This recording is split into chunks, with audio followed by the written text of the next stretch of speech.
اسی نرس کے بھائی نے اطلاع پولیس کو دی ہے اور رپورٹ درج کرائی ہے۔ آپ شریف لوگ ہیں، ہم نے بغیر تصدیق پکی رپورٹ درج کرنا مناسب نہیں سمجھی، لیکن اس معاملے کی تفتیش ضروری ہے۔ ہم نے کچی رپورٹ لکھی ہے، ہماری لیڈی پولیس آپ کی بیٹی سے تفتیش کرے گی، پھر میڈیکل ہوگا، آپ کی بیٹی کو تھانے لے جانا ہوگا۔ امی نے یہ بات پھر مجھ سے پوچھی، میں رونے لگی۔ یہ ایسی بھیانک بات تھی جس کو کوئی بے قصور لڑکی برداشت نہ کر سکتی تھی، جبکہ میں نے تو کبھی کسی غیر مرد سے بات تک نہ کی تھی، نہ میرا کسی شخص سے ایسا ویسا رابطہ یا واسطہ تھا۔ اتنا بڑا الزام کیوں کر سہتی؟ میں تو غم سے بے ہوش ہو گئی۔ ابا دہائی دینے لگے کہ اپنی بن بیائی بچی کو میں کیوں کر ہسپتال لے جا کر تصدیق کا سرٹیفکیٹ لوں، یہ میرے لیے مر جانے کا مقام ہے۔ آپ کے زہر کھانے سے مسئلہ حل نہ ہوگا۔ اتنی مہلت ہے کہ شام تک کسی وکیل کو بلا کر مشورہ کر لیں۔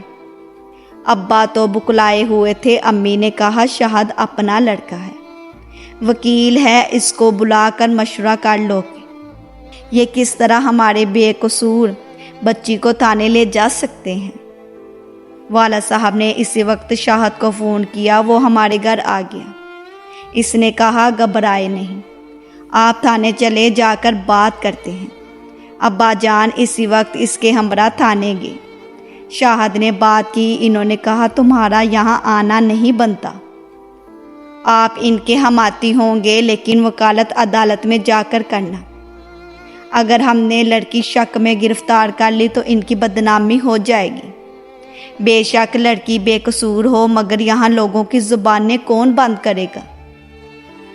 شاہد والد کے ساتھ گھر آیا، کہنے لگا، بے شک ہماری لڑکی بے قصور ہے، لیکن وہ سلائی اسکول جاتی ہے، کیا خبر لوگوں کو علم نہ ہو۔ اس عمر کی لڑکیاں غلطیاں کر جاتی ہیں، جب راز کھلتا ہے تو پانی سر سے گزر جاتا ہے۔ غرض طرح طرح کی باتیں کر کے چلاک شاہد نے میرے والد کو قائل کر لیا کہ معاملہ پولیس کا ہے، اب تو جان پر کھیل کر ہر صورت عزت بچانا ہوگی۔ بات نکل گئی تو پھر 7 سمندر کا پانی بھی آپ کی سفید پکڑی پر لگے اس داغ کو نہ دھو سکے۔ والد سر پکڑ کر بولے، بیٹا تم ہی کوئی اس مشکل کا حل نکالو۔ وہ جلدی سے بولا، آپ پروین کا نکاح مجھ سے کر دیں، وہ قصوروار ہے یا نہیں ہم آپ دیکھ لیں، مجھ سے نکاح ہو گیا تو کیس ختم ہو جائے گا۔ بعد میں اگر پروین نے مجھے قبول نہ کیا تو میں اس کی خوشی کی خاطر طلاق بھی دے دوں۔ فی الحال یہ آپ کی امانت ہوگی، میں وکیل ہوں، اگر یہ میرے نکاح میں ہوگی تو پھر دیکھتا ہوں کہ کون اسے گرفتار کرنے کی جرات کرتا ہے۔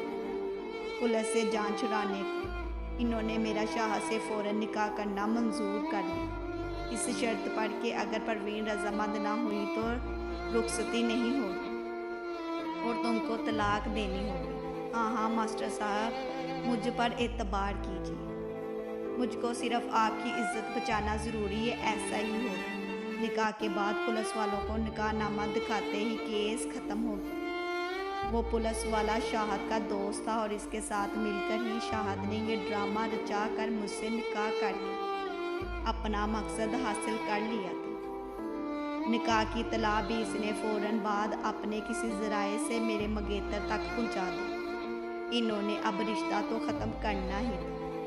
اس کے بعد وہ روزانہ ہمارے گھر آنے جانے لگا، مجھ سے مخاطب ہوتا، کھانے پکواتا اور حکم چلانے کی کوشش کرتا۔